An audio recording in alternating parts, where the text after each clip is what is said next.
What if the most powerful throne in the world was never meant for a human? The year is 1347. The Black Plague is tearing through Europe. Empires are collapsing.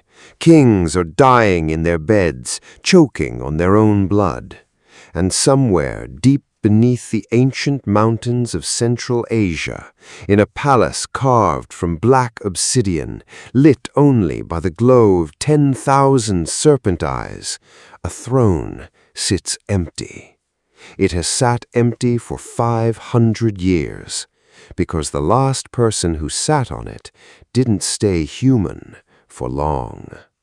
And now, a 23-year-old girl from a dying village, a girl who was supposed to be sold into servitude, has just accidentally touched it. Her name is Kale, and the serpents are already calling her Queen. The village of Ashvaran smelled like smoke and desperation. It always did this time of year, when the harvest failed and the tax collectors came anyway, and fathers started looking at their daughters the way merchants look at unwanted inventory. Kale had learned to recognize that look by the time she was 12. She'd been seeing it in her father's eyes for the past 3 days. She was 23 now, old by the village's standards, unmarried, scarred from a childhood accident that had left a pale, winding mark running from her left waist all the way up to her collarbone, a mark that looked uncomfortably like a serpent mid-coil.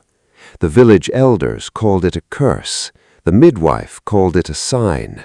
Kale called it a scar and told everyone to mind their business. But business, as it turned out, was the only thing anyone in Ashvaran wanted to mind. "The merchant comes tomorrow," her father said that evening, not looking at her. He was staring into the fire, turning his cup of watered-down grain wine in his hands. "Merchant Duras. He pays well for workers." Kale didn't answer. She was gutting a rabbit, methodically, efficiently, the way she did everything, and she kept her eyes on the blade. "Did you hear me?" "I heard you. You're not going to argue?" She set the knife down, looked at him. Her father was a small man who had once been a large one, large in ambition, large in pride, in the stories he told about the lands he'd seen before the sickness took her mother, and the drought took the crops, and the years took everything else. Now he was just small. "Would it change anything?" she asked. He didn't answer, which was its own kind of answer. That night, Kale packed what she owned, which wasn't much: a knife, a wool cloak patched at the elbows, a small iron locket containing a portrait of her mother that she'd never been able to open because the hinge had rusted shut and a metalsmith cost money she never had, a piece of dried bread, 3 copper coins she'd saved from 3 years of mending other people's clothes. She was going to run. She'd been thinking about it for weeks, since the second time she'd caught her father counting on his fingers in the way he did when he was calculating debts. She had a direction in mind: east. There were cities to the east. Cities meant work that wasn't servitude, anonymity, a chance. What she did not have in mind was the storm. It came without warning, the way the worst things always do, a wall of black cloud that swallowed the stars whole and turned the mountain road into a river of mud before Kale had made it half a mile from the village. She ran. The wind hit her like a fist. The path dissolved beneath her feet. She didn't mean to go into the forest, but the forest, it seemed, meant to take her. There are forests you get lost in, and there are forests that choose you. Kale had grown up on the edge of the Ashvari wood, had gathered berries from its border, had warned the village children to stay out of it after dark, had heard the stories, the wolves, the disappearances, the travelers who went in looking for a shortcut and came out 3 days later unable to remember their own names. She had always thought the stories were exaggeration.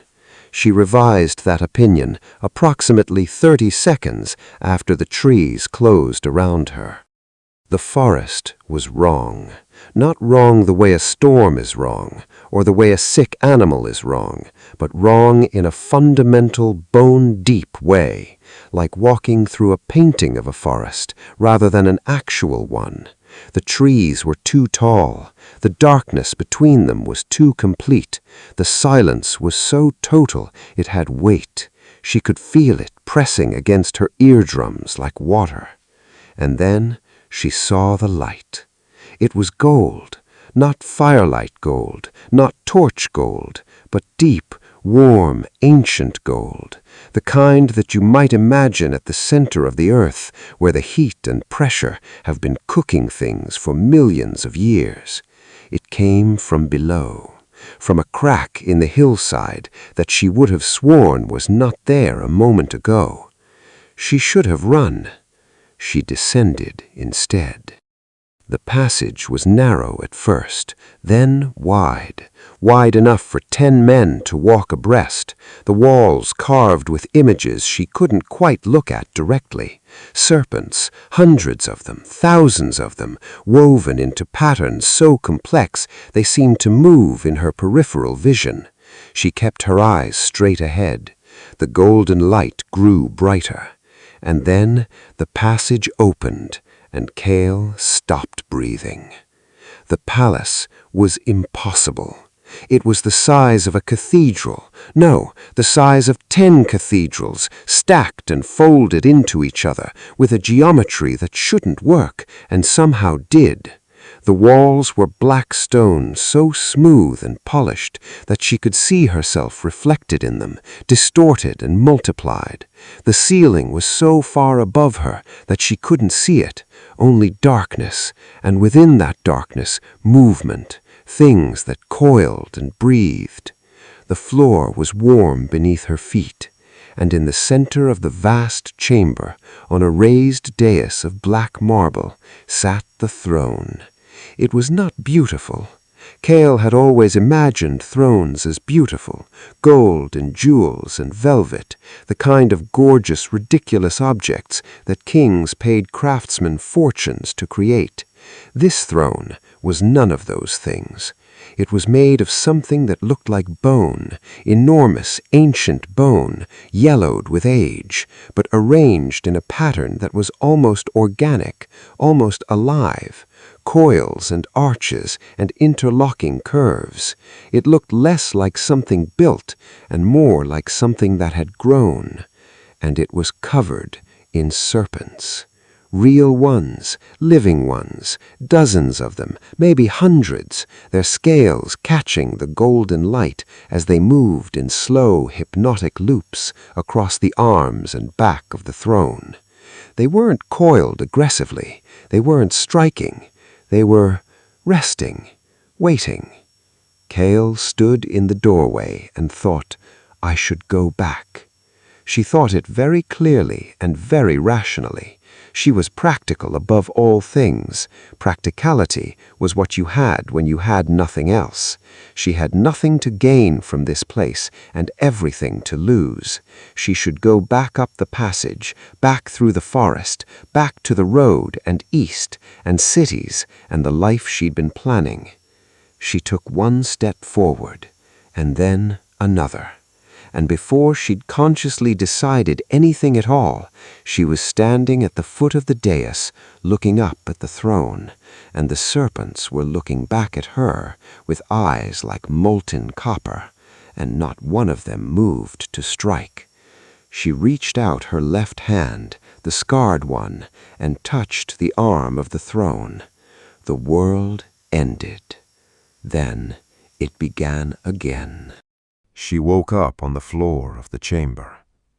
How long she'd been unconscious, she didn't know. The golden light was exactly the same, which told her nothing since it seemed to have no source. She sat up slowly, checking herself for injuries with the methodical calm of someone who has hurt herself many times and learned to assess damage before panicking. No wounds, no blood. She felt fine. Better than fine, actually. She felt more awake than she'd felt in years, the way you feel after a full night of sleep when you've been running on 4 hours for so long you'd forgotten what rested was like. The serpents were still on the throne, but there were fewer of them now, and the ones that remained were watching her with an attention that she could only describe, however absurdly, as expectant. "Hello," she said. One of the larger ones, black with copper markings along its spine, roughly the length of her arm, uncoiled from the throne's armrest and flowed to the edge of the dais. It regarded her. Then it opened its mouth and spoke. Not in hisses, not in the way she might have imagined a serpent would speak in old legends and the kind of stories that were really about something else. It spoke in a voice like stone being ground to dust, deep and resonant, and somehow also, underneath everything, familiar. "Finally," it said. Kael stared at it. "You're late," it added. "We expected you 17 years ago." "I'm 23, Kael said, because this seemed relevant. "We know how old you are." The serpent coiled itself into a sitting position, an absurd posture for a serpent, but it managed it with dignity. "We've been watching you since you were born. You're the child of Mirab of Ashvaran and Davin the Traveler, the last living heir of the Vel bloodline, and the only human born in the last 5 centuries with the mark of coiling." It paused. "The scar." Kael looked down at her left arm. "That's not a scar," the serpent said. "Not exactly. It's a brand, left there at your birth by the last queen of this throne, who used her last of her power to ensure the line would continue." Another pause. "She was your great-great-great-grandmother, 7 times removed." "Okay," Kael said. She felt quite calm. She recognized this calmness. It was the same calmness she'd felt at 12 when the village midwife had told her that her mother was dying and wasn't going to get better. It was the calmness of a person whose brain has received information too large to process and has decided very sensibly to table the emotional response for later. "What does it mean? The mark, the throne, all of it?" she asked. The serpent was quiet for a moment. Behind it, the others on the throne shifted. "It means," it said finally, "that you are the Serpent Queen, or you can be. The throne doesn't compel. It was built by the first queen to prevent that. But it is yours by blood and by right if you choose it." "And if I choose it, what happens to me?" Kael said slowly. The serpent looked at her steadily.